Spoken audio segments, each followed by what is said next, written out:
and welcome back to Cacho On, a Game Center CX podcast. Could you tell I had to think about it that time? Yeah, you saw the gears turning. I've been doing this for 8 episodes. I practiced it in the car too. I get it wrong, amazingly. What did you call it? I swear. What I say is welcome back to Game Center CX. Oh. Yeah. Oh, I wish. Welcome back to Cacho On, a Game Center CX podcast. My name is Sam, and with me here now is Jackson, a goblin of significant size and ability. How are you today? Just got out the mines. Yeah. Kind of running the gold deposits dry lately. Yeah, you are. But I've been hearing a lot of chatter about that. Staying green as always, you know. It's not easy. Got my potato sack on. Yeah, you get surprisingly gray in the mines. I like the tropes you chose to go for here. Gold and green?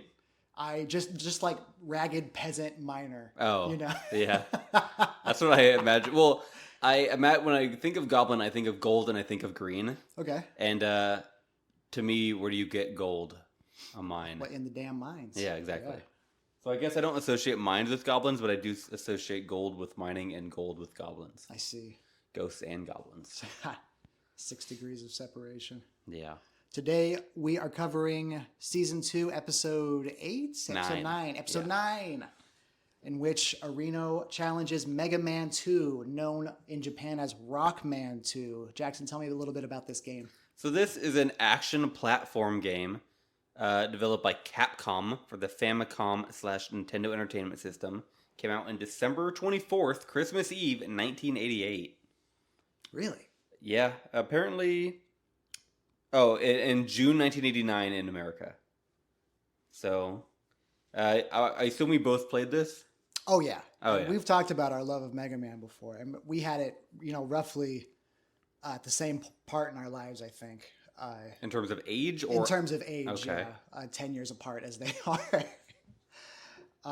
Where did you first play it? On the PS2 was a Mega Man Anniversary Collection, I think. Mm-hmm. Or it was some sort of, collection. Capcom, might be one of the best developers in regards to putting out collections of their old games. Yes. They do a lot. Yeah, they do. Especially lately. Yeah.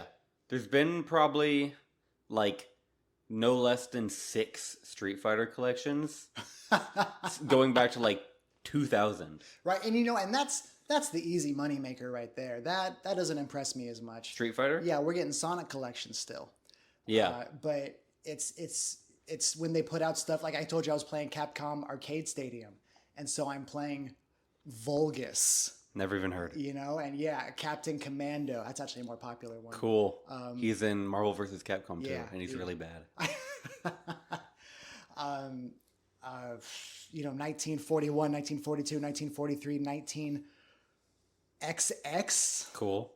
The Quest for the End. It had this crazy subtitle. That's not the point. Is it related to the others? Ostensibly, I'll tell you when I get there. Oh, okay. I'm playing through chronologically. How many are there? In the collection, 30-ish. Is it a type of thing where you have to? It's like the collection is really cheap, but you buy all the games separately. It is like that. So the software itself is free. Oh. It comes with one free game, I think. Which is? I don't know, because I bought it the entirety as a bundle for the Capcom summer sale, whatever, for $10. Okay. So I was okay with that. Yeah. Looking at what, 33 cents a game? Yeah. Yeah. Pretty good. All these games you'll play forever. Well, I guess my point is that they're one of the few companies that's not afraid to substantially support their backlog. Yeah. Or their back catalog, I guess. Yeah, no, that's definitely for sure. There's been a bunch of Mega Man collections. There's one for the PlayStation 1, for the PS2. They had this game specifically has had a few mobile releases. No kidding. It's been on like every virtual console thing for Nintendo consoles. You can bet Mega Man's going to be there immediately. Mm-hmm. It's just, if you have a console, it's there, pretty much. It's that old saying about Doom. It can run Doom. Yeah. Minecraft. If it can run Doom, you can play Mega Man 2 on it. Yeah. You can probably play If you're us, you could probably play Mega Man 2 in your mind. Yeah. Yeah, this is a great game. Yeah, this was actually, we were in the unique position of watching Arena play a game that we know so well. Mm-hmm. And me, actually, I found my memory lapsed a little bit, but I remembered all the major beats and then some. Yeah. And I had a lot of interesting notes about that. I thought there was going to be more trial and error in him choosing in the boss order that he chose, He stumbled a bit at first, and then after that, it just seemed like he knew where to go. And I'm not saying someone told him. I'm not saying he looked it up, because in 2005, I don't think you could, but... or whatever year it is, 2004. I think 2005. Okay, yeah. But it was a little suspicious. Because the last one was New Year's. He went over New Year's. Right. Yeah. Right, yeah. It was a little suspicious. It was a little weird. Watching the episode, I thought that, but I also think, for the most part, once you get past the first one, a lot of them have, obvious weaknesses. There's that, too. Sawblade will beat wood, mm-hmm. and he used, fire to beat wood, which also makes sense. And bubble to beat fire, I think. Right. And yeah, you're right. Actually, by the time you're 5 bosses in, you have the statistical advantage. Yeah. You're more likely than not to have their weakness. So okay. And also, all right.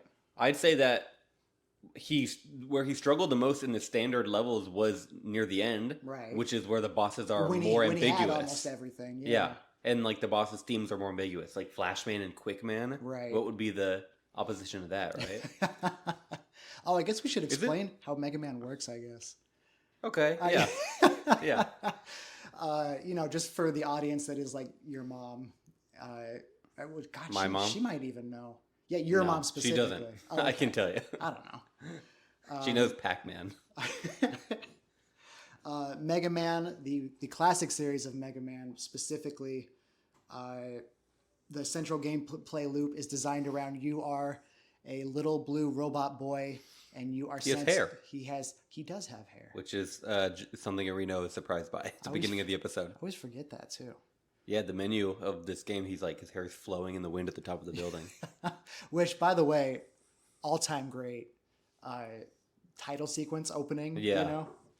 Hard to top that. Very funny dichotomy between how seriously and cinematic that is. Right.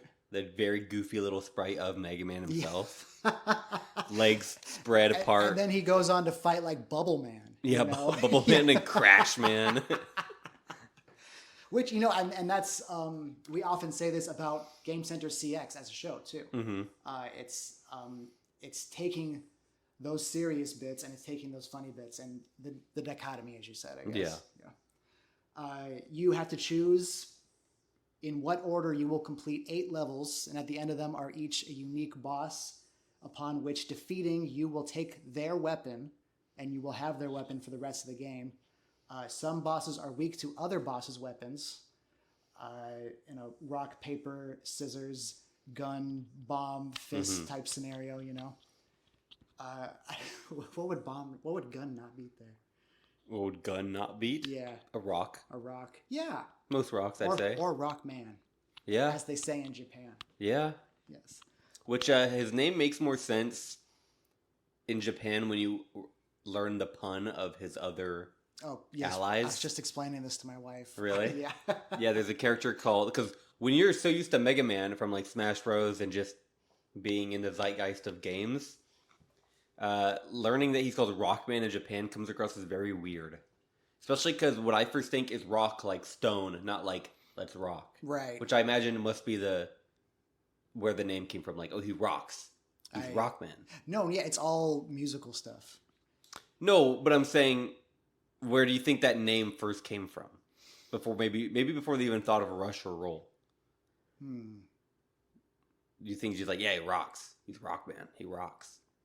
So you're asking me what came first, that idea or the music, but it's also the design idea around their naming. Yeah, okay. The musical thing is very weird because it really only applies to those 3 characters. Yeah, it doesn't transfer to any other aspect of the game. There's bass and treble. Later on. Oh, are they from the 3D games? No, the X games. Negative. He comes in at 7. Oh. Dr. Wily builds him. He's like, Oh, is he the one that has like the bat wing ears? That's him. I got That's it. him, Okay, yeah. and his dog Treble. So, Okay. Yeah. Oh yeah.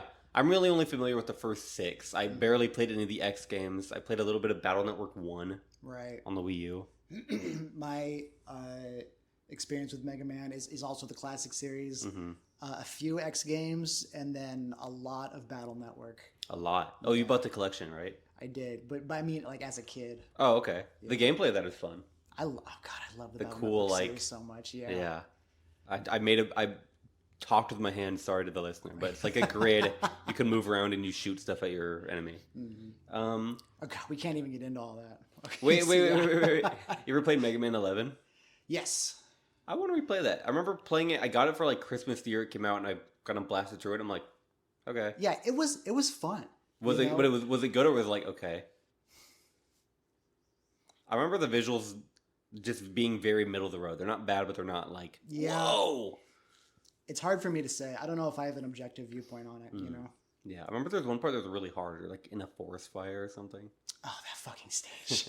Yeah. But okay. Anyway, the thing about these bosses is they're all called Robot Masters, and like Mega Man, they're all robots, and they all have a name that ends in man. So similar to Rockman, Until I think it's Mega Man 9, they get their first woman. it's Yeah. like, is it Shark Woman? No, but it is water themed. It is. Oh, yeah. it's like a mermaid, right? Yes, but not mermaid. Woman. Right. That'd be too long. Yeah, it's you're never gonna get it. It's Sea Woman. Splash Woman. Ah, okay. Yeah, but yeah, they're all something man. So in this game, you have Flashman, Quickman, Crashman, Airman, Woodman, Metalman.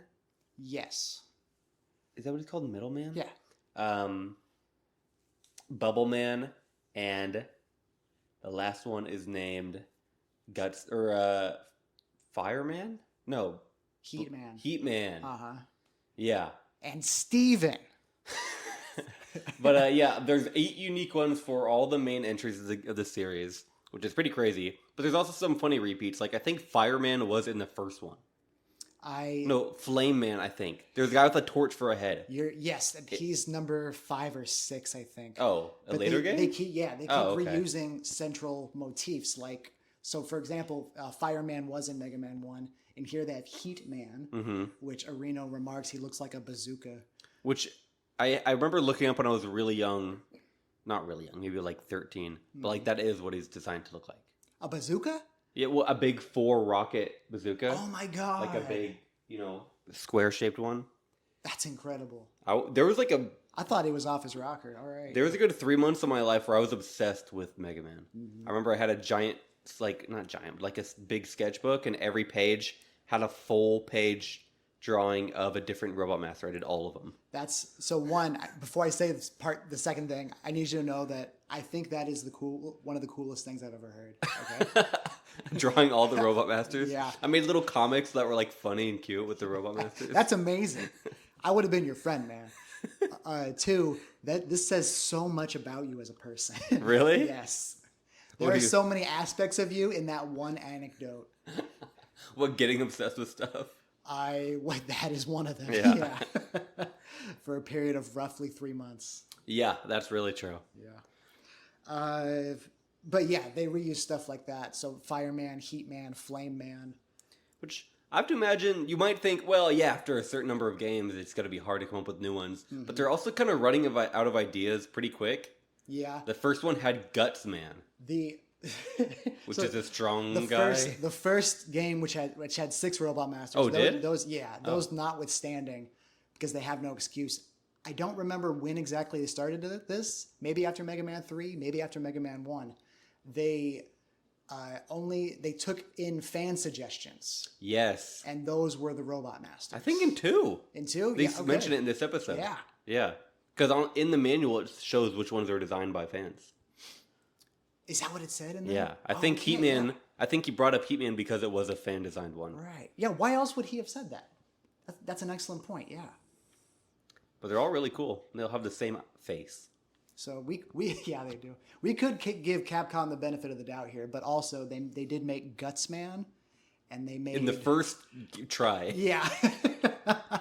Gutman. Which they do reuse. They reuse Gutsman in this game. They do. He's a popular character. Why? I've never liked him. Maybe because his concept is so silly. Maybe because his name Gutsman. He's got guts. Yeah. What he looks like, he's a He's a big robot. What do you call it? Not a hunk, but like A bodybuilder? Yeah. A stud muffin? It's it's that archetype of like kind. Oh, himbo. Himbo. Yeah. Yes. All I had to say was kind. I wanted to say that earlier, but I wasn't sure that's what you were shooting for. So. Yeah. Well, should we start talking about this dang old episode? I think this is the most time we spent at the top of the episode talking about games. Yeah. Never mind the actual game. So that I hit. Yeah. Hey, it was out good. Of the park. Yeah. All right. Should we do this for a living? I don't think so. I'm gonna quit my job. That's a good idea. Yeah. For you. I'm gonna quit your job. Okay. All right. All right. So you were right. You told me the other day that we watched this before. I remembered when it came to the haircut bit. This is one of the episodes. That's when you remembered? Yeah. I remembered really late. You know what I remembered? What? When he went to the arcade shop. Oh. Specifically when the guy said they have Tekken 4. Yeah. That's when I remembered. That Tamagay. This is a great Tamagay. That also says a lot you I think. That they mentioned a fighting game, and I'm like, oh, I've seen it. I've seen this before. Wait a minute. Yeah. Do you want to do the Tamagay first? Hell, why not? All right. I like this one. Yeah. Swear. Oh, there it is. In this episode, Arino visits. Did you write the name down? Yep. It's Kisa's. Let me start over. Kisarazu National Arcade Market K game. Love that. In the Chiba Prefecture, spending a lot of time here. Also, here was Mother Farm. Oh, same prefecture. Interesting. And I think 2 others. Like he must have done them all in like a day. I believe that. Yeah. Yeah. But you'll see too. Like last episode in the Tamagay, he referenced Ghosts and Goblins. I imagine they film them all in one go like that. At least the ones that are far away. Right. Yeah. Yeah. So this place, it's a place where they only sell. All they do is sell arcade games. The whole machine, the whole bones and all. But they didn't really explain it, and I'm kind of confused. They say there's a membership thing, and therefore they're able to sell everything very cheaply. Yeah, I wasn't sure if they meant so like people who want to purchase games can subscribe to the membership and then they get discounted rates on games. Yeah. Or if you had to subscribe to sell games there. That doesn't make as much sense actually. I think the former is it, yeah.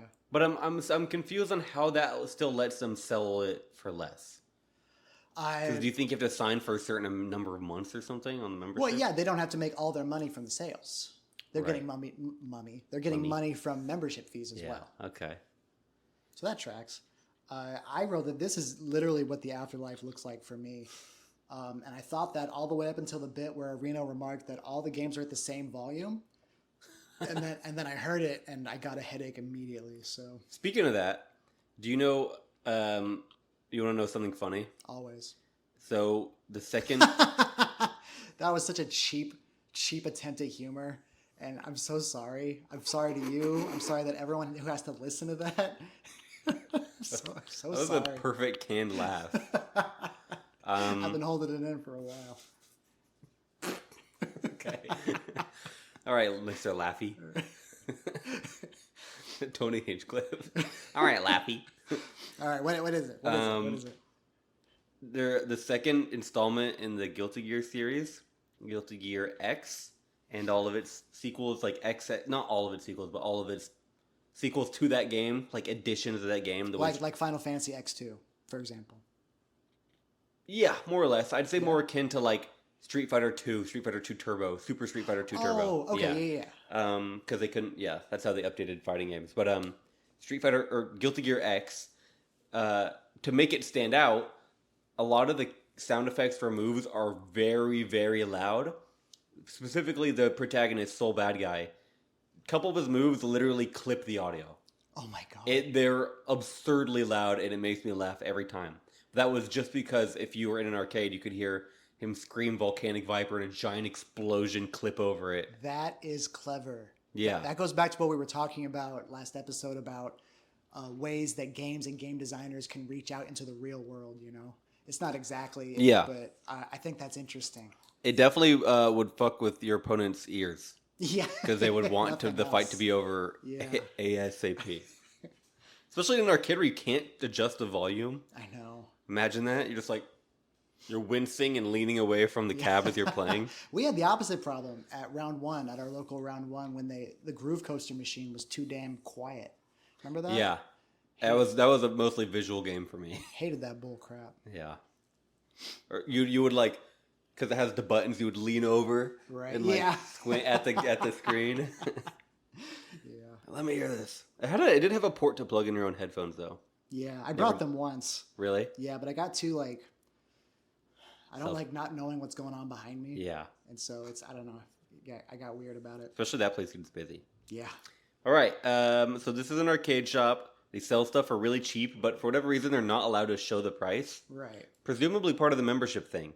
Yeah, I assume Members so. only prices. Yeah. But he would type it on a calculator, show Arena away from the camera, and then Arena would just say, "Oh, this is about the price of this."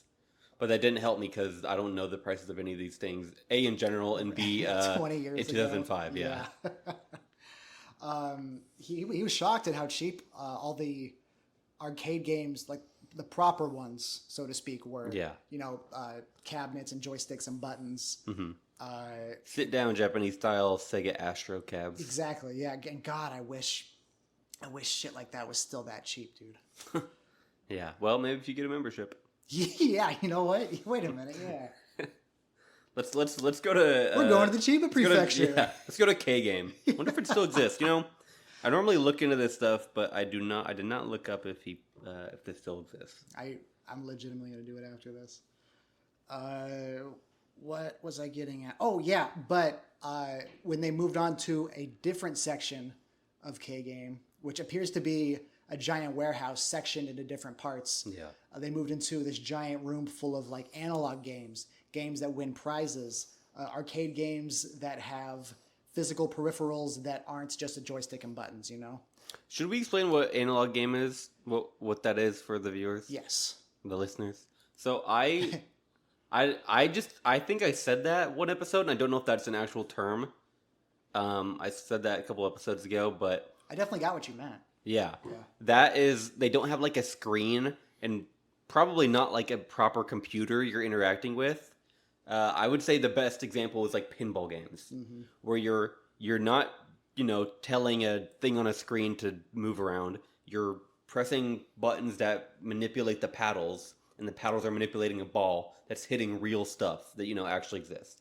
There's a lot of these games apparently in old Japanese arcades that you're throwing balls, that you're touching, various parts of it. You're interacting with something. Right. Mm-hmm. Yeah, it's a bit of a lost art, honestly. Yeah, I mean, except for pinball. People love pinball. Except for pinball. There's a place in Oregon somewhere that's like a giant pinball warehouse. That's like the second most games in the country in an arcade. That's crazy. Yeah. I want to go there. Me too. Let's do it. I would like to visit that game center someday. Yeah. But anyway, as you were saying. I think the analog games, the games that are not out of a cabinet, I think them costing a lot more makes sense when you consider the general business plan of an arcade, Mm-hmm. and that's a large portion of it, as I understand, is to get kids in there, get them to spend money to play these games. They get tickets. They exchange those tickets for prizes that they could have bought tenfold if they just spent their money on the prizes in the first place. Yeah. But you didn't get to play a game while doing it. True. So you're kind of getting inherent and physical value out of an arcade. Oh, I see what you're saying. Yeah. No, I'm not saying that they're ripping these kids Yeah. off or anything. Yeah. I'd say that most people would say that. Yes. Yeah. Myself included at times. No, doing 30 tries at the claw machine to push the box into the wide part of it. That was so good, man.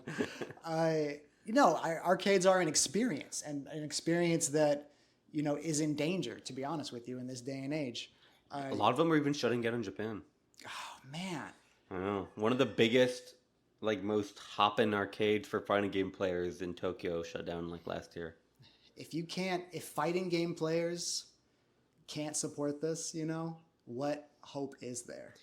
The reason for that is because it's becoming so expensive to produce these games as physical arcade cabs, and so expensive for stores to buy them, and oftentimes, why not just play it at home? You can play a more complete version of Street Fighter 6 at your house. And even I think the final nail in the coffin was Tekken 8, because Tekken, even as new as Tekken 7, came out in the arcades 3 years before a home release. Damn. I think a year in Japan, but 3 years in America. But so players would just have to test everything in the arcades against each other for a whole year before they could, lab everything at home. Well, that's one way to do it. But then at that point, why are you propping it up? Yeah, and you'd also make so much more money putting it out. Yeah. Especially if it's ready, like it clearly was. Especially if it's Tekken. Yeah, that game sold, I think 7 sold like 7 million copies. Man. Only beat by the likes of Mortal Kombat and Smash Bros. No, all time Street Fighter 2 is. I was gonna say, yeah. If we're talking like new individual releases. All right. Whoa. Cat on the table. Cat on the table. Speak. He didn't wanna. He meowed earlier. We might have got that one. Yes, probably did. Should we talk about the episode? Honestly, we are so within the boundaries of what we should be talking about compared to where we normally are. Yeah. We had a 10-minute diatribe about Doki Doki Literature Club last episode. I'm honestly impressed with how on topic we are. Mm-hmm. I do want to talk about F-Zero AX. Yeah. Which is as I understand it, slightly modified version of F-Zero GX. I think that's what it's called for the GameCube. Mm-hmm. The likes of which you can play right now on Nintendo Switch Online if you own a Switch 2. Plus expansion pack. Does the Switch 2 not have the Genesis games? They do. Okay, I sort of got I was looking and I didn't see it. I didn't see it. They have a black background. Maybe it's because I never had that one downloaded. Because I never had played any of them. Right. Hello, buddy. Yeah, but this one they said was co-developed by Sega or by Sony. I want to say Sega. I want to say Sega too. Sega works with Nintendo a lot. Yeah, I'd be surprised if it was Sony. Yeah, that's only one generation after the PS1. Yeah, or two. No, one generation after Nintendo and Sony had that very public. Because I think the PS3 was 05, right? Oh God, that early? 05 or 06. I don't know. 5 years for a console is not that bad. I think the PS2 was November 2000. Okay. Yeah, I can see that. Yeah. There are 20 cabinets, I guess you would call them. 20 copies of F-Zero AX in America. Wow. 4 of them in the same spot. Where? It was Indiana or something. I don't know. My phone's charging somewhere else. Galloping Ghost in Illinois. That sounds like it could be it. Yeah. That's the biggest arcade in the U.S. Oh. 800 plus games. There we go. Yeah. I need to go there. God, that'd be cool. They add a new game every Monday. How? How did they not run out? I don't know. Are they making them themselves? They literally have had to buy the business next door, or the whatever building was next door to keep the arcade expanding. I'm glad business is good. God damn. Yeah. All right. But yeah, this game it looks fun. Yeah. But they say it's the most expensive in the store by far. Oh, I bet. I wouldn't say it's that fun. If the others, they said one. I don't give a fuck. I'll buy anything. Is that I know. Is that the one that they said was about the price of a scooter? No. It was the amount he gets as a bonus for New Year's from what I believed to be his manager. Oh, his comedy circuit. For 4 years. Yes. Yeah, oh, no. Mario Pinball is the same as a prize amount in a comedy circuit that Arena was in. Or he was a judge for. But that one was a lot too. Yeah. I also, when he's playing F-Zero, he said something in particular. What did he say? He said, I wonder if I can get my kohai in Osaka to buy this for me. You know what's funny? I remember him saying that, and I remember pausing to look up what that meant. And I thought, I don't have to do this. You know what kohai means? No, Jackson's already done it. Oh. This is a word I'm surprised I didn't know. It's basically the inverse of senpai. Oh, I did know that. It's your junior. Yeah. Which also, but I want to know who he's talking about. Yeah. He's not talking about his partner in Yoiko, is he? Or is he talking about, otherwise it'd have to be somebody he's mentoring, or? Yeah, right? His junior in Osaka. Which I feel is a very weird thing to just kind of say and then, you know, And then leave on the floor. Yeah. But presumably, at least more people are aware of who that might be in Japan without having to look it up, I guess. Yeah. His celebrity is not zero. He was famous before this, I believe. You know? You think he's more famous from the show than his comedy? Absolutely. Yeah. I wonder, just, you know, it's just a thought experiment. There's no action to this thought. But I wonder if you go to Japan and, like, probably Tokyo, somewhere populated, if you go and, like, just ask 100 people, what percentage of them would be familiar with Game Center CX? Do you think it'd be, like, more or less than 30? More. Really? Yeah. Okay. I believe it personally. I have nothing to back this up. I personally believe it to be like a Survivor situation. People just haven't, maybe most people haven't seen it, but Right. people are aware. Exactly. Yeah. When was the Okay. last time you watched Survivor? Never seen it. It's still going. Yeah. Same island as Love Island, apparently. Is it at the same time? Yeah. Pretty funny. Because they're both live shows, I think. Not live as in they're recorded live, but that every episode is like, oh, this just happened this past week. Kind of like Big Brother. Right. Yeah. Yeah. So yeah, I think it to be like that. Okay. At the very least. Yeah. Sorry, I think we completely just have not talked about what you were going to say about F-Zero. Oh, I want it. Oh, yeah. If we got it, could I keep it here? We can move your Peloton to outside or something, or You said this exact same thing about a different game. oh, so we'd have to move something else outside then. Yeah. Maybe the kitchen island. You can just go. Rip it out of the floor. You are so kind to me. Maybe my cat? About the same size, right? It's not worth it. Fat. Who am I going to play F-Zero AX with? Me! Come on. Or Jimbo. Or just... He's staring at me. He's okay. He knows I'm mocking. He's leaning in a very odd way. He is. It He looks always like does. looks like he's about to roll over. But not on purpose. No, nothing he does is on purpose. Oh, God, same. All right. Anyway, that was the Tamagay for this episode. I'm a big fan of this one. I actually literally want to go there. Some of these I could take it or leave it. I would kill to find a place like that here stateside. Would you go to Mother Farm? Mother Farm? Oh, in a heartbeat. I have to know. What Ice World is. What is it? Yes. I have to know before I die. I don't think I'd like whatever the first one was. The one with they where he milked a won cow? the business card holder. Oh, yeah. I mean, that one would just... It's just an It arcade. looked fine. Yeah. Yeah. Exactly. I think that's the only one that I'm remembering that I don't really like. Because I want to go to Try Amusement Tower. He spent 2 episodes on that one. He did. It's a whole fucking tower. Maybe, but, you know, despite how cool it looks, probably one of the most boring segments. Because it's just him actually playing every game. Right, yeah. Sometimes they make gold out of that, and sometimes they don't. Yeah. So, it's hit or miss. Back to the challenge, or starting the challenge, rather. They opened the episode. He chose his first boss, and he said that he looks weaker. He looks weaker than an organ grinder's monkey. Yep.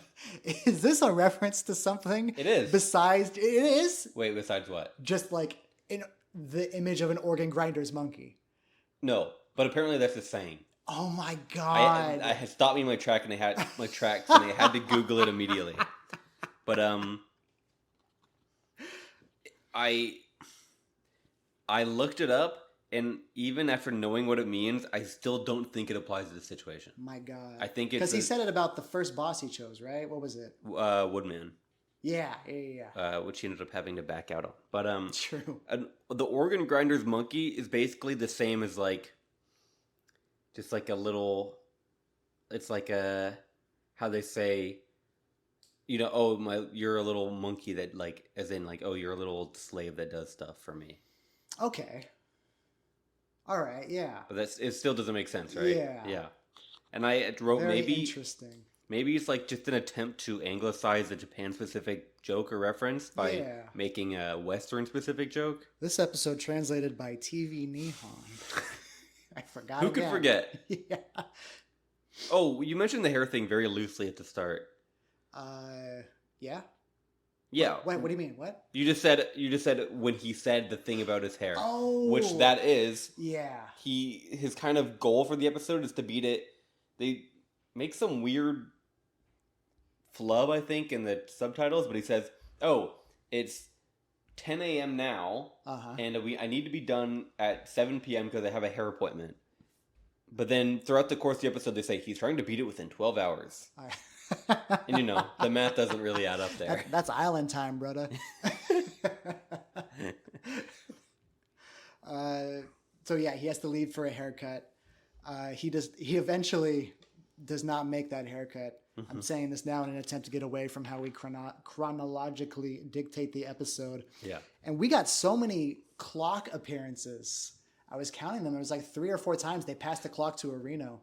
One of my favorite bits being when he had to call his salon, his barber, and it's already 7. Yeah, it's 7:05 or something. As they're recording him, he cancels his haircut appointment. Yeah. And he gets off the phone and he says, "She said she'd have preferred if I called at 6:30." He looks so ashamed when he does it. Fantastic bit. I wrote down a few of the enemy names. I thought I was going to get a ton. Like I think it was Solomon's Key. We got a ton of them. Did not. And Ghosts and Goblins we got quite a few. But there were a few standouts. That giant, I think it's a purple cat in the beginning of Woodman stage. He shoots the flames in an arc. It's a dog. What? It's a dog. No, it's not. It's got a full snout. So do like panthers? They don't. They have little snub nose. All cats have little tiny snouts. Wait, what are you saying it is? It's a dog. It's a purple dog. Friender, you're talking about? Friender, yeah. I'm googling it, but keep talking about Friender. The horrible cat. Are you serious? No, I made up the second part of that. Friender. That'd be incredible. Are you kidding me? Keep talking about. Oh, yeah, he's blue, maybe you're right. I'm looking at an illustration of him. Show me that cat. No, he's a dog. No. Oh. It's a pretty ambiguous drawing here. That's a dog. But then I'm looking. There's a crazy Mechagodzilla looking one from Mega Man KB. My wife's gonna fucking divorce me. What is Mega Man KB? But this is it. It looks like an F-Zero car turned to life. That's cool. Yeah. But yeah, it's a dog. I like that one. So back off. Man, all these years. Yeah. Wait, all these years? Oh, you always thought it was a cat? Yeah. That's funny. I remember immediately. Also, it's not purple; it's blue. Yeah, that one, fine, whatever, close enough. but the thing is, depending on your CRT, it might be purple. Yeah. Right. Okay, the main point is that its name is Friender. Friender. He hates you. He wants to kill you. Yeah. What else do I have here? I noted them. Oh, near the end in Wily's castle, one of the mini bosses is Pico Pico Kun. Oh, yeah, the wall. That's thing. the wall that flies out at you. And there's also Guts Tank. Guts Tank. Which is a giant tank that looks like Guts Man.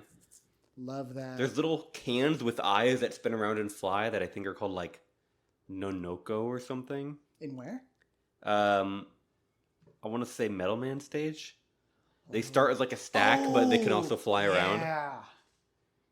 I wonder if I have it written. I don't know if it's because I've played this game so many times or if these enemies are like... I'm not going to use the word iconic. I think that's too strong, but... The hard hat guy is. Very memorable. Well, yeah, What is that called? Metul, I think? Yeah. Claims to be a big Mega Man fan. I didn't. No, I'm talking about myself. Oh. Yeah, and then I'm like, I think the the most famous and biggest enemy of the game is Metul. I was honestly a big Mega Man 2 fan, if I'm being real. Specifically. Yeah. I played this one like 100 times. Oh my god. When he's... So several points throughout the episode, Areno's chugging along. Mm-hmm. And out of the corner of his eye, his perfect little eye, he sees an item. You know? The E-Tank? Or, yeah, there's some other stuff too. Or anything. Yeah. One of these times is just very... The biggest shit-eating grin on his face. It's like, I want it. Yeah. And he drops down. He was crossing the blocks in Heatman stage, I believe. Something that took him a long-ass time to perfect. 40 minutes, maybe an hour, I think, if memory serves. He gets almost to the end, and he sees that fucking 1-up. And he's got to have it. Oh, the little Mega Man head? Yeah. And he falls down, and he grabs it. And, well, now he has to die to get back. Because he doesn't have any of the rush or the... Yeah, the rush items. Yeah. Oh, no, it's not rush items in this game. They're just items. They're not I a think dog. Rush comes in the next game. I think you're right. Yeah. But yeah, they're just items. We had a sniff jinx just there. We did? Yeah, we sniffed at the exact same time. I'm so glad we got it recorded. But I don't think we said, but he lost against... He kind of gave up on the Woodman stage and went to Metal Man. He did. Yeah. And that's more along the lines of what I expected more from this game writ large. Mm-hmm. I feel almost like... I don't know if Prince of Persia should have been a two-parter. Yeah, I think maybe they just had too many segments recorded. And that was also, in pure playing time, that was his longest by a huge margin. That's a good point. I didn't think about that. I was going to say, in terms of like content, I feel like this game would have benefited more from a two-parter, I guess. Yeah, there's a lot of stages they don't even... I think Airman stage, they don't show any of it. Right, yeah, they whisk right through it, straight to Airman. They don't even show like the startup screen. It's just he show him selecting Airman, boom, boss fight. Yeah. Which, these stages aren't really that long, but each one of them has their own little tricky part. They're distinct. Yeah. Airman stage, you're on those purple... like Oni type platforms with the horns that are drills that come out of the sides. Yeah. And the birds are constantly coming at you. Metal Man, you're on these conveyor belts and the cans are stacked up and they're flying at you. And there's the floors made out of like pipes that are intertwined. Yeah. Woodman is just in the woods, but there's Frender, the horrible dog, apparently. And you spend most of the stage in like a cave built in a giant tree, I guess. Yeah. You're inside for most of it. Whereas, in Prince of Persia, we're in a dungeon. Yeah. There's lots of chains and some skeletons. There's hell. Yeah. If you want to go to hell. And this is not about whether or not Prince of Persia is a good game or not. It looks like a phenomenal game. But really? I think it looks like a great game. Yeah. Okay. If not great by today's standards, then great back then, and definitely a trailblazer. I would agree with that. Yeah. I have something funny that he did during his fight with Metal Man. Yeah. Which is he Is it what? Is it jump into every single one of his fucking projectiles? No. Because I swear to God, He does that with Airman. I'm getting heated, okay? But literally, Areno, I'll get caught on Airman, okay? Yeah. Those things are not uniform. Yeah, that's true. His Airman's projectiles. Metal Man's, okay? Fucking time your jump, Areno. Yeah. Okay? Don't just jump for no reason. If it's like a fighting game. If you go back and you watch the replay and you can't tell me why you did a specific thing, you should not have done that fucking thing. Yeah. Okay? Wow, you're really not happy about Metal Man. I did not realize how strongly I felt about this. Is that your Areno why? Oh God, yes. Okay. That's not what I was going to say. What I was going to say is during the fight, he gets really, really low on HP. So he pauses and uses an E-Tank. And upon doing so, he leans back a little in his chair and goes, oh. Like he's surprised that he did that, or that it restored his life when he, he didn't have control over his hands when he did that. Yeah, I was unaware for most of the episode whether or not he was familiar with Mega Man or not. It seemed like he was. Or like rather the gameplay of a Mega Man game. When he opened it, he wasn't like. I feel like the normal Reno would have been struck with confusion by seeing 8 faces when you open the game. That's true. Yeah. Yeah. Muzukashi desu ne. What's Kowai? Scary. Scary. He said that here. He did? And fast. Hayai. In Quick Man stage with the lasers. Oh my god. Hayai. Dude, why was he? That's my Reno why, was the laser section. Go on. Just. Why was he having trouble with it? He just would. He played it a number of times and he kept just standing still on the same platform every time. Right. I went back and played it a couple months ago. I went through the whole 1 through 6 again. And I had a hell of a fucking time on that part. It's hard, but he played it a number of times. Just keep falling. Yeah. Just keep going. I'll agree with you. I feel like the parts he was getting stuck on aren't parts that were designed to stuck you, you know? Yeah. But overall, okay. This is the part I expected him to have trouble with. So even the king shows up. I think it comes up during like the difficulty, like explaining what the segment is. Right. He just says, "Just hurry." Oh! I wrote that down. Because what did he say beforehand? He said, "It's not possible." Yeah. And King just goes, "Just hurry." Because I will, I'm not even trying to be like I'm a god gamer, but like. They're not that fast. No. And also, you get the point when you get past the first screen of them and they're all falling. Mm-hmm. You're like, this is going to keep going. The thing that's tricky and that doesn't translate if you're only watching it is that you can get stuck. There's a hard delay after landing. I really didn't notice that at all until that portion.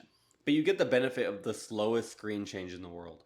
That too. Yeah. It takes probably 2 full seconds for you to start the next screen, and therefore you have 2 seconds to process what you're looking at. Mm-hmm.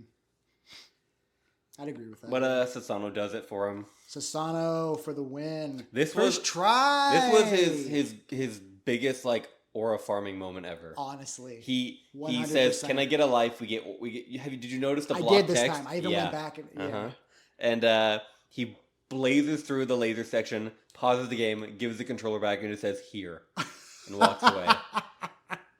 Unbelievable. I 100% do not remember, because this is the penultimate episode. After this, there's one more episode in this season. I legitimately do not remember if Susano sticks around for next season, if he's the official AD. That sucks. Yeah. I like him, and I feel like he's on the edge of kind of becoming more vocal. He's still so he's shy. He's getting comfortable, yeah. But yeah, in the Tamagaze, he'll like do stuff with the Reno maybe uninvited, like the bumper cars. Right. There wasn't a whole thing of being like, Susano, get in here. Yeah. He just was there. But I love that. Yeah. I love that unspoken camaraderie. Yeah. Between middle-aged men playing video games. Susano shows up again, right? I feel like I've seen him in a different episode. They all come back. Yeah. The first episode I showed you, a bunch of them came back. Yeah. Remind me what that was that you showed me. Ninja Gaiden. Oh, yeah. And what is probably... you know what? I'm not going to talk about it right now. What was that one that we watched that was dog shit? It's an episode to look forward to. I remember that one, and I don't remember the name of it because... It's like it was fucking dog shit. It's a Japanese only... Like, you go into a house and you might die or some shit, or you might go to a random place in the game. Oh, yeah, you have to beat the whole level, and then you drop down into one of 4 different holes. Oh, my God. And hopefully you drop down into the right one, or you start the whole fucking level over. Unbelievable. Absolute dog water design. Like, actually. And we're not talking about that, though. Yeah. We are talking about... I look forward to shitting on it again with you. Oh, me too. Yes. I was in disbelief at how shitty that episode was. Dragon Quest, or Square Enix, I mean. Which brings us to the Square Enix collection, the game collection for this episode. This one was a banger, and it brought back at least one unexpected memory for me. So obviously, they go over Dragon Quest, they go over Final Fantasy, what have you. They also went over Port Pier Mystery, which I believe recently got a couple remakes and a new release on the Switch. Really? Yeah. Is that the with like updated graphics? I think that's the same. That's series. the mystery that had like it was a big deal that it was Something getting. about the smiling man. Remember that? Doesn't ring a bell. Okay. But I wouldn't be surprised if I had heard about it. They were really marketing that. I remember one of those me. like kind of visual novel-esque old games being remastered was a big deal in one of the directs. Maybe a year ago. I remember that too. I think it was the same direct that the Marvel vs. Capcom collection Was got that about revealed. a girl? I don't remember. I really all I watched of that direct was the Marvel vs. Capcom thing. I saw like bits and pieces from the rest. Right, yeah. We also saw, in addition to those big names, Square Enix's Tom Sawyer. Yeah. The hit adaptation of the classic novel Tom Sawyer. A party style RPG. With no levels, apparently. Yeah, that's kind of unique. It is. Yeah. Especially crazy because that was, probably not that many years after the first RPG came out. Honestly. Which was Dragon Quest. You know what's weird? I'm so sorry. Go on. I feel like that's kind of which should still be in that honeymoon phase of being like, oh my god, every JRPG has to has to do the same formula that Dragon Quest started, which most of them still do. Yeah. Yeah. Lord knows. How do they come up with that shit? I feel like if they made that game today, I would be a huge fan, even just of the concept. Tom Sawyer? Yeah. Yeah. As a JRPG. It definitely feels like one of those kind of off-kilt. That's right. No, off-kilter. Off-kilter, like, indie RPGs that come out. Right. Like Helix or like Lisa. Ooh, Lisa mentioned. Never played it. Oh, Like, yeah? even Undertale. More mainstream, but... You've never played Undertale? Oh, no, I'm saying it's like Undertale. Oh, okay. I played Undertale. Have you played the new Deltarune? No, I haven't. Yeah, chapters 3 and 4, I know. I played chapter 1 and 2 when 2 came out, and I appreciate it, but it's just, to me... I was big on Spamton memes for a couple weeks. I can see that. Yeah. To me, I'm not really big on, like, visual novels, which that game largely is. It's a lot more talking than Undertale. Right. Which I can, I appreciate the characters and everything, but when I'm playing a game, I like to play something. Which I want to stress is not an insult towards Deltarune. No, definitely It's just not. me.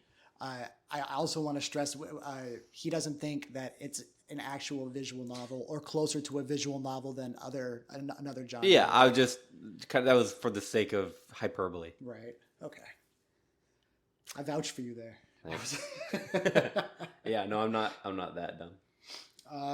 We also got 3D World Runner, which has a Japanese title I did not write down because I knew it as 3D World Runner when I played it obsessively as a kid. Do you remember this? It's like the special stages from Sonic 3. Yeah. He's running around the globe. I've seen clips of it, but I never played it. Yeah, love that game. I also never played Sonic 3, so. Okay. I haven't played most. I played like 2 Sonic games in my life. Which ones? Colors on the DS and like the first stage of Adventure 2 Battle 100 times because I couldn't beat the boss when I was like 4. I'm really like Sonic... Absolute banger. the DS version of Colors. That's a good game. Is it? I hear it's better than the like Wii one or whatever. The console version? Yeah. Well, damn, really? That's just what I think I heard somewhere. Yeah. Sonic is like an absurdly massive blind spot in my gamer. I think sometimes you got to have played it as a kid. Yeah. I think which also I did a lot. Sonic 2 was the first game I ever beat. I think you're extremely right about that. That's cool. Yeah. I think you're extremely right about that because the way I see people talk about Sonic is just in general that every single game is bad. Right. I've seen literally someone say that. Of course, I've seen a billion. Every single one of them is good, but I feel like I've seen a lot of people with big influence in the Twitter gaming sphere at least say something that every single one is bad.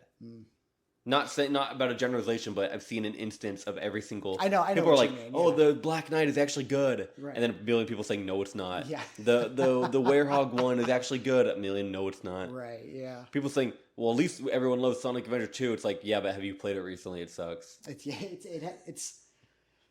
it's that exact kind of clunky. And I Mhm. mentioned this last episode too, that I am a big sucker for Mm-hmm. because full circle, I played it as a kid, and I played a lot of games like that as a kid, and it brings back fond memories. Yeah. You know, if they did that today, oh my god, you know.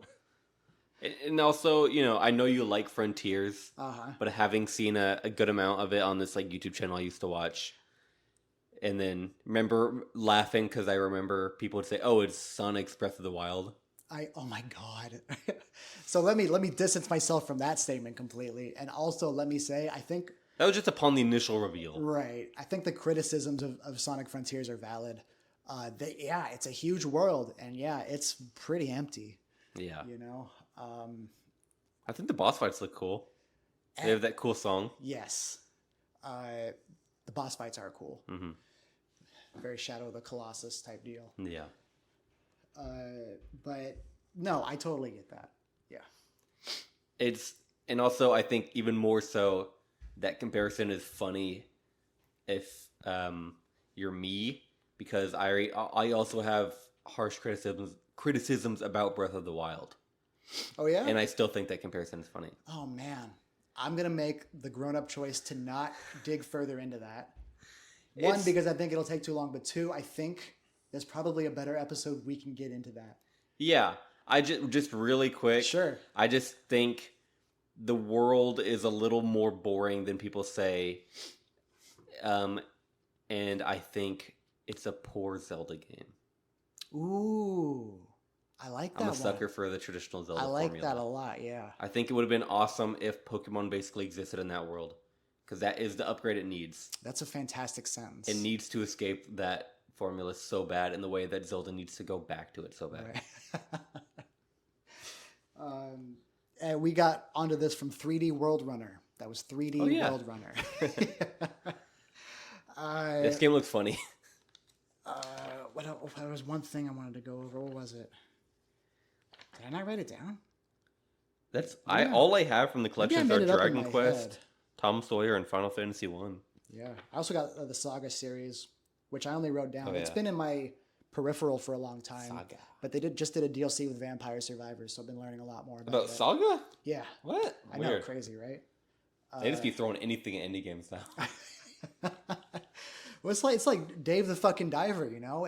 Everybody and his mother has a goddamn... Or Balatro. Yeah. Or as the creator of Balatro unfortunately calls it, Balatro. That's real. Look it up if you hate having a good mood and being happy. I'm Team Balatro now. You are not. It's a Latin word. It No. exists. It has a pronunciation. What does it mean? Jester. I'm... It's not a word he made up. It's Balatro. And if Ben Starr says it on stage, then, I'll believe him. Which he did. I'm so fucking distraught right now. Sorry. That's a horrible news for me personally. Balatro. God damn it. You'll convert eventually. But yeah, you're definitely right about Dave the Diver. Why did that get a Godzilla collab and a Guilty Gear Strive collab? I think it's getting a Yakuza collab? Yeah, I would believe that. But you do know what the Guilty Gear Strive collab consisted of? No, I missed that one actually. It's a Maze theme, which is the Disaster of Passion. That's the name of it. Being a song in whatever rhythm game mode is in it. Oh my god! That's the whole collab. And I remember the Arc System Works. I do remember this now. Yeah, the Arc System Works Twitter pushed the hell out of this collab. No and once I found out what it was, I'm like, yeah, it's just one song in a game. It's not even, in a mini game. Yeah, it's not even like a great pick from that game in terms of songs. I don't think you get rewards from playing that mini game either. It's just for fun. Yeah, like the rhythm game mode in Splatoon. Which one? Which Splatoon? Yeah, 2. I didn't play That's the only one I ever played. Okay. I played the hell out of the game when it came out. I was obsessed. Anyway. That tracks. Anything else about these collections? No. Just that it's a lot better. Yeah, one thing. I'm noticing now that I feel like I understand more. That's a really funny face you're making. Why the purpose of these game collections. Uh-huh. Because recently we've gotten some dog shit ones that I barely bother to write anything down about. Except for Squoon. Squoon! But it's, it's less about look at this cool game and more about look at video game history. Look at the shoulders that we built the rest of this on top of. Yeah. And from that kind of perspective, I think they're great. Even the crappy ones, just to like a look how far we've come sort of moment. Mm-hmm. And I agree with that, and I also think it's a very fun way to, even if it's in a way that none of the memory will be retained, and I'll forget 99% of these games immediately, especially if I've never heard of them. Uh-huh. But a little place to like kind of expand my game knowledge. Yeah. Like I'm not forgetting Super Arabian Yeah. from Sunsoft, the first Famicom game. You know what's been on my mind? Super Arabian. Mystery of Atlantis. Why? I don't know. I think it's because we're doing this podcast. Really? And now I think about the games he's challenged. I think about them a lot. You can play that one on the I Switch. could, yeah. That's the game I like to forget. But I will say, I think maybe because it's on the Switch, but I think about the box art and then in turn some of the visuals in the game more than Challenger. You remember Challenger, the second game of the season. No, I do. I do remember that. I was trying to conjure up an image from Challenger. Yeah. Just a train. The train. Thinking of every single episode since those first two, it's really fucking crazy they started with those two. I know, right? They're such nothings compared. Well, Mystery of Atlantis appears to be still popular today. It's on Nintendo Switch Online, Yeah, that's true. And also, it was in that like little grab bag that he got from the one game store. And that was, 20 years after the fact. Uh-huh. What do I know? Maybe I'm still thinking of it because it keeps coming up in these episodes. Yeah, it comes up a lot in game collections and in just random here's and there's. It just pops up. Yeah. Anyway, we haven't done much of the challenge, and believe it or not, I actually think that's a cool thing for this episode so far. Not because the challenge is bad, but I think we're succeeding in our experiment of breaking out of chronology. Yeah, let me check the time. I can't see it. Oh my god. Oh no, what is it? It's an hour 2. Oh fuck. We only talked about one thing. We can kind of blast through some of the rest, I'd say. I will agree with you. I think this is a very challenge light episode. There's that too, but and then that goes back to my point about why wasn't this 2 parts? Was the rest of it boring? I think this really would have benefited from seeing Areno go through a lot more than that, especially in Wily's castle. Mm-hmm. But this has definitely the most disappointing ending we've seen so far. Very weird. That's why I made an allusion to this on. I thought about that. Yeah. When you said that I think it was last episode. Yeah. That was a bitter defeat. This game ends in failure, and not for lack of trying, not for giving up, but because for what I believe is the first time a hard limit has been imposed on him. Yeah. I wished for this last episode, and my wish was granted. But it's the monkey paw curling, It's it's the organ grinder's monkey paws curling. Organ grinder. Gross.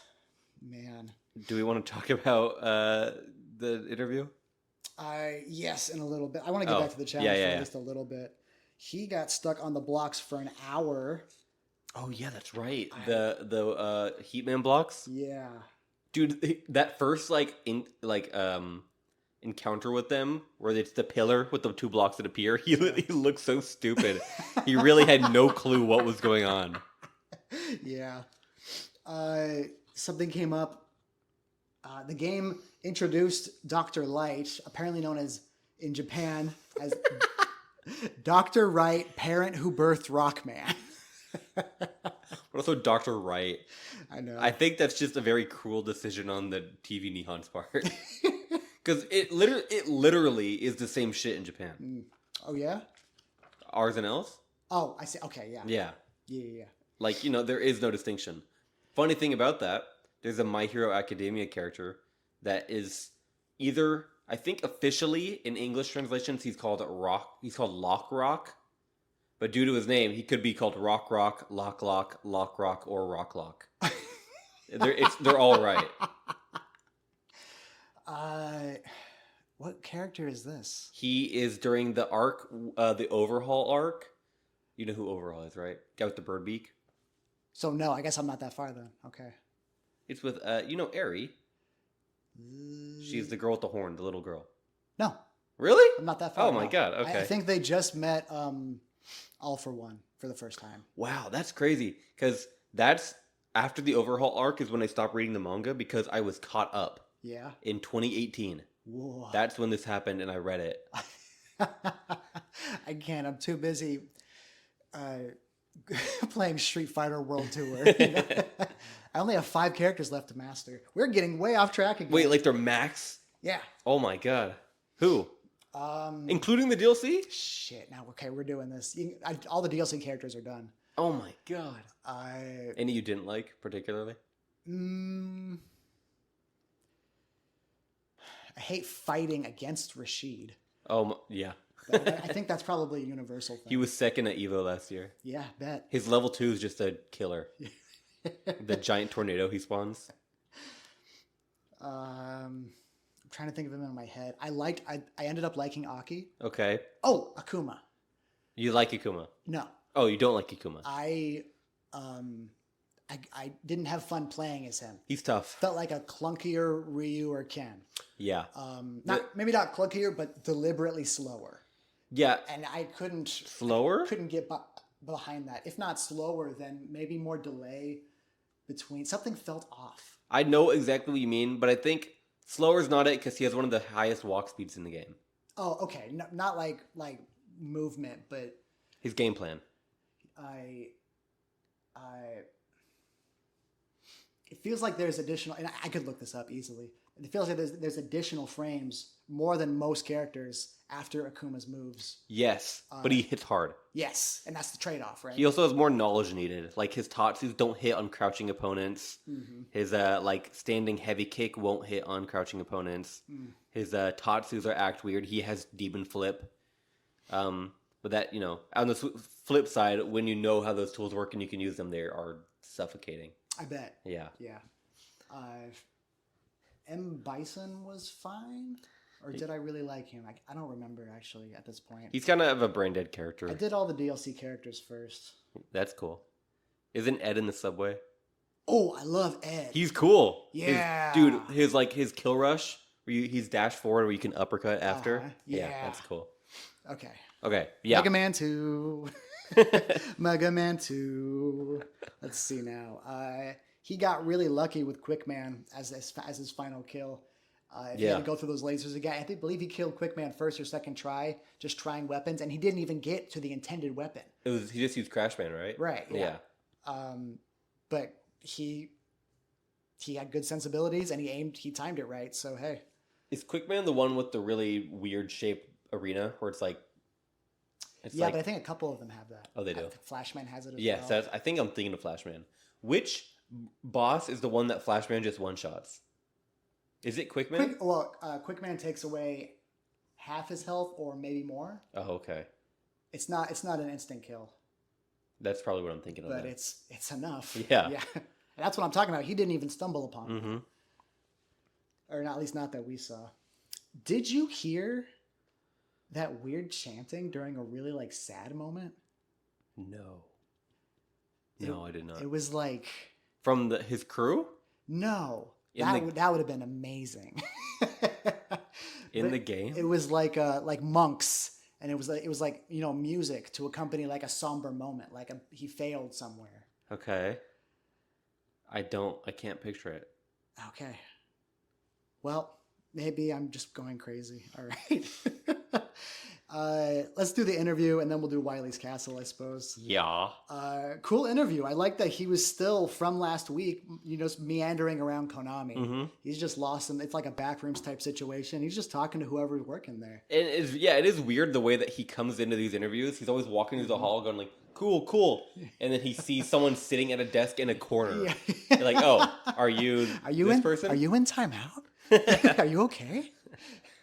Yeah, but this time he talks to the, at the time, active producer of the Goemon series, Etsunobu Ebisu. Yep. who is the namesake of Ebisumaru, the sidekick of Goemon. Yeah, I didn't. Well, I must have known that at some point because I've seen this episode at least 3 times. Yeah. One when I first watched it originally with you, and then now again for the show. Yeah. But I keep forgetting that. He's also, which I caught for the first time, somebody who worked on Yoiko's first game for the Game Boy, Oworai Yoiko no Gamemitsu or something. This guy worked on it? Yeah. Oh, cool. Yeah. Which I also discovered Yoiko. actually existed during my rewatch of this season. Yeah. This time around, anyway. So yeah. I want to look up like Yoiko clips on YouTube. How have I never done that? I wonder if Have you not seen anything they've ever done? no. You know what? Probably out of like a never meet your hero sort of thing. What if You they're know? really unfunny? Yeah, Yeah. just a fear. I can get that.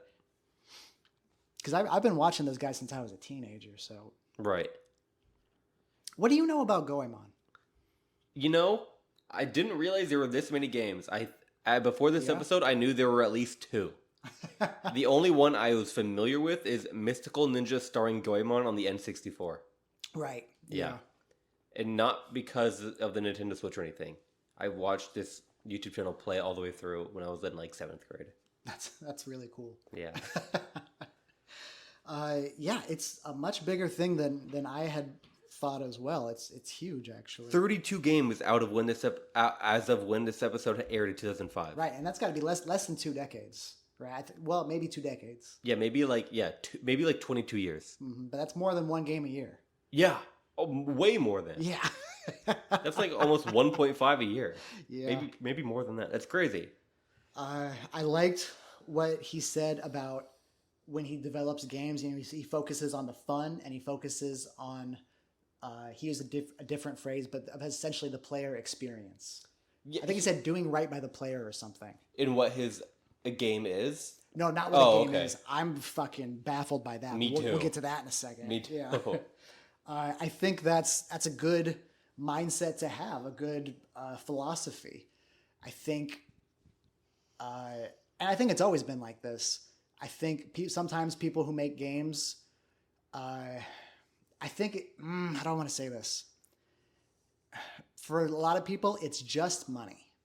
Yeah. You know, it's just what can I slap together. Especially now. And yeah, especially now when it's easier than ever. But I think back then too, in the 80s when this was first becoming a big thing. Yeah. And we talked about this when there was the talent showcase. Oh, the yeah. Game collection. And there was just all of these people who inexplicably had a fucking video game. Bands and TV shows. Yeah. Yeah. It's just, what's the word? Not disheartening, not disloyal, not disenfranchising. Oh, it's going to kill me. It don't matter. The point is, it makes me sad. Disheartening. Yeah. I think the video game industry as a whole is, even if like, you know, indie games that are made for the love of the game, literally, I think they wouldn't exist if it weren't for the original, you know, group of video games, which did exist as a means to make money. I think to ignore that and to say that's a wholly bad part of the industry No, is untrue. You got a point there. Nothing happens without money. That's Yeah. the life we live. I'm not campaigning for some sort of game design commune. Yeah. Well, maybe one. Maybe. Yeah. But I think the day and age we live in now, I think there's 2 completely opposing things that, in my opinion, make for some of the like worst games now, which are money only, like lowest common denominator, yellow paint, third person action, has crafting, has a skill tree. Some groom of suits deciding, yeah, we're going to remake this beloved game from the 90s and we're going to give it all these modern sensibilities, just like the 10 or so games that did so last year. Yeah. You know, yeah. God of War Ragnarok is a, you know, stuff like that. I don't know much about that entry, but I believe People are going to be mad. Yeah. I feel the same way about the 2018 one. It's just so fucking boring to me. Oh, man. Same with like Horizon games. What's the second thing? The second thing is video games as art. I feel like that is true, but I think a lot of people are using that as an excuse to not make fun games. Okay. I remember that's a famous quote that people use as like a own against Neil Druckmann of Naughty Dog. Yeah. Who did like the Last of Us games, and apparently those are great games. I've never played them. I have. Those games are fun. They are. Yeah. You played both of them? No. Oh. But I remember a bunch of like before that game came out, there was stuff like, yeah, this game it's an experience. It's not fun. I suffered through it. About the second one, and I now I hear that the consensus is it's a great game. It's fun, but I remember at the time thinking, why would you make that? That's weird. Yeah. And I I don't know if that's true or not about the product. Right. But I do think that is a camp that some makers are following. Yeah. Now. I see that. Definitely, yeah. Yeah. Absolutely. It's all about a happy medium. Where do you think Y2K stands? Or Yeek? Where do I think it stands? Stands in the fucking dumpster. I think it's a great advocate for making games not out of needing money. Yeah. But I think it is very funny that that guy definitely made it as a video games or art game. But the art of it, the artiness of it is really poor. The story's bad. The kind of what it tries to have is like quirky, almost like fully coolly random moments. Everything I've seen about it screams senior art college students thesis. Yeah, I'd say that's pretty accurate. Just maybe they never took an English class, but they had a thesaurus. There's a famous line that what's his name? Alex says. He says the elevator was vibrating with motion. Incredible. Really just an unbeatable line. Oh my god. Vibrating with motion. Same. Yeah. Damn, man. That's crazy. Most of the times when I vibrate, it's with motion. I have to admit. Vibrating without motion. What a insane... Most of you motherfuckers are not on my level. What an insane tangent. I know. We're back. He's holding a giant fan during this whole interview. Who is? Ebisu. He's holding a giant folding fan. I wish I'd been holding a giant fan this whole time. When you turned the AC off so we could start recording, I understood, but I was sad because I knew what would come. Yeah. And it was the heat. I'm very sweaty. I wrote down that's a very brisk pace this episode, which is really funny considering the runtime of this podcast right now. Hey, made for a good combo. As he always does, Areno asks, what are games? And the answer he receives, Jackson, if you will. A game is a strict club of activity. A strict club of activity. There is something going on there that I don't think we are understanding. Absolutely. I don't know where the hang-up is. I don't know if he's understanding. Yeah. Because what the fuck does that mean? And they even they put it on the screen too in words, So maybe they're just too embarrassed to ask, like, what the hell are you talking about? I have to say, there was a very brief moment in my head after he said that, and when the words were just starting to appear, where I was hoping they would rephrase it to make sense. Right? But they didn't. No fucking clue. Can we try at that for the end of stuff, or I guess we're not at the end, but at the end, can we try to parse that? Yes. Just as a bookend? Just a little treat. Okay. Okay. Or Wiley? He's at Wiley's castle. At this point, it was when I first started to notice he is having rare super play one after another, Oh, another thing about the interview I meant to say. I noticed this is not about the interview. It's just I noticed it during it, and I've kind of picked it up along the course of the episode. But in reference to games, they really love to use the loan word software specifically. Oh yeah. They use almost exclusively, they'll either use game or software to describe a game. Huh. Typically, I'd say more for home products, they'll use software. I wonder if that's like games would be a silly kid thing to say. Yeah, maybe. But this is the grown-up version. But it's software, as a loan word. Yeah. They say software. Very interesting. Huh. Yeah. But, yeah, sorry. We're back to Wiley. I think he bodied the Mecha Dragon.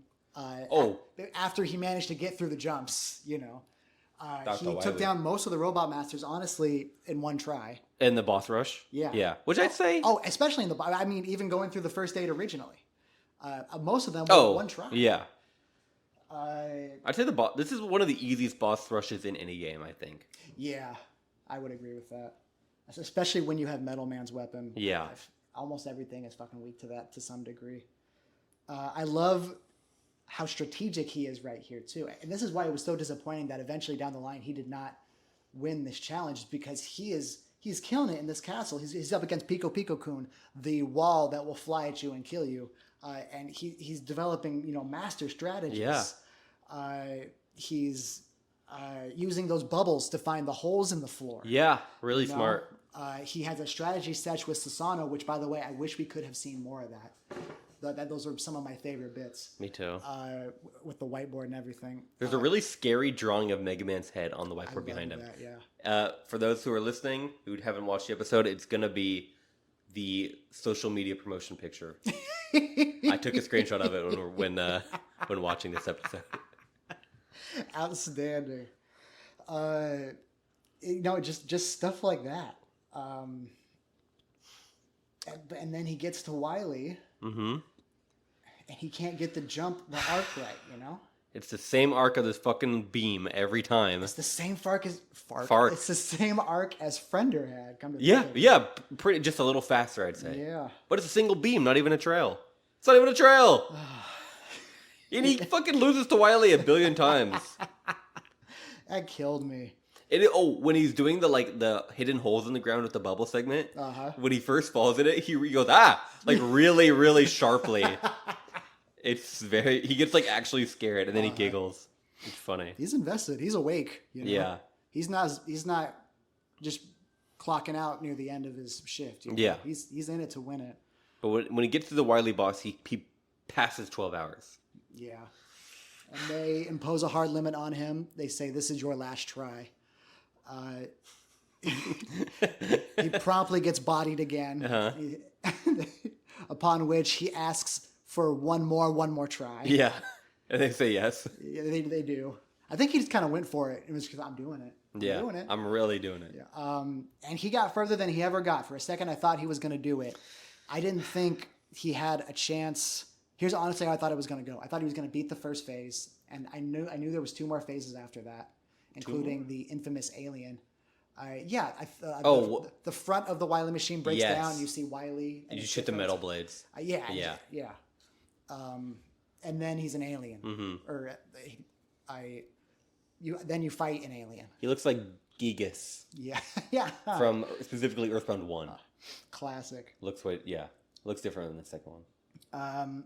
But he gets as far as he's ever gotten, and he loses to the first phase of the final boss.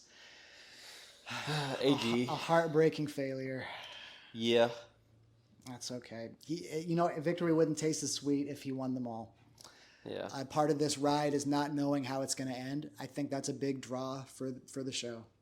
Such a bummer that he loses it in this game specifically. I know. They really gave him 30 hours on Prince of Persia. Right? But not Yeah. this. Sasano, AD Sasano, we see him. I don't know if you watched him beat, because what happens if Reno fails the challenge is usually one of the ADs will beat the game fully, so the viewers at home can see the ending still. I don't know if you were watching his little tiny screen of Sasano doing that. Like his face cam? No, it's like, God, I wish we had a face cam. Oh, it's like the game itself? Yeah, it's just absolutely Oh, yeah. destroying Yeah. it. That was so cool. I mean, if he's played all these other games, no doubt he's played Mega Man 2 a million times. So I know the ADs, practically, logistically, they have to be better than Areno. Yeah. But man, sometimes the degree to which they are better t't Areno is just like, oof. Yeah, I mean, to quote you, this is their job. Yeah. What do you think the ADs, or I guess more specifically Sasano, does besides this show at this time?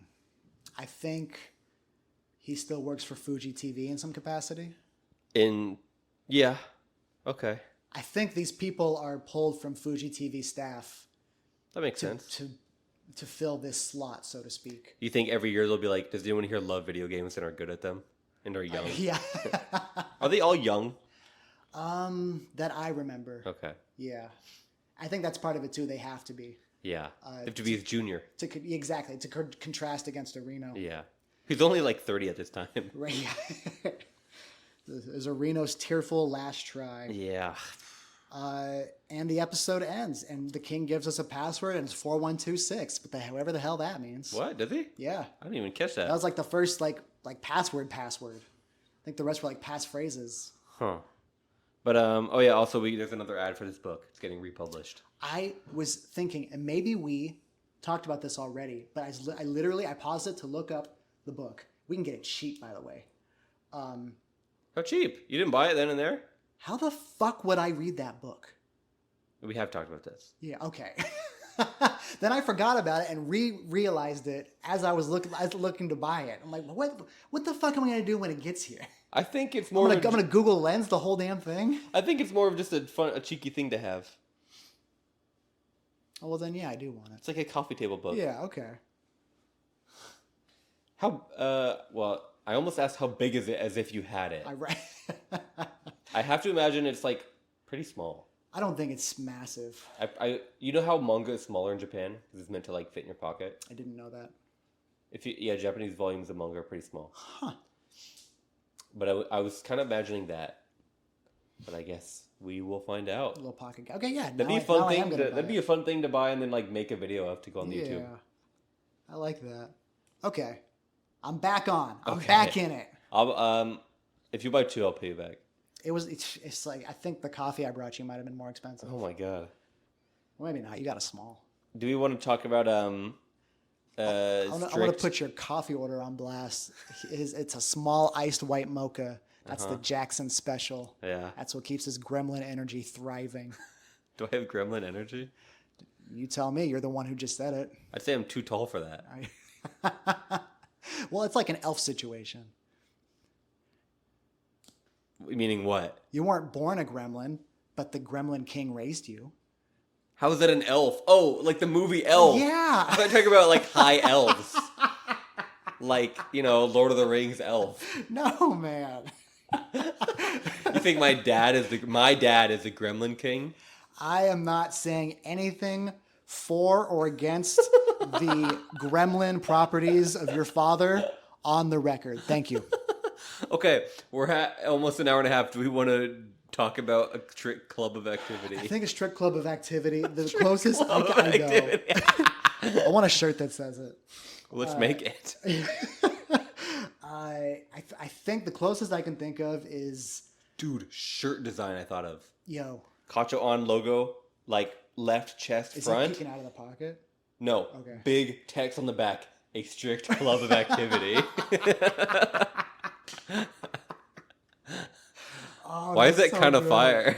Oh, I want it. That's so good.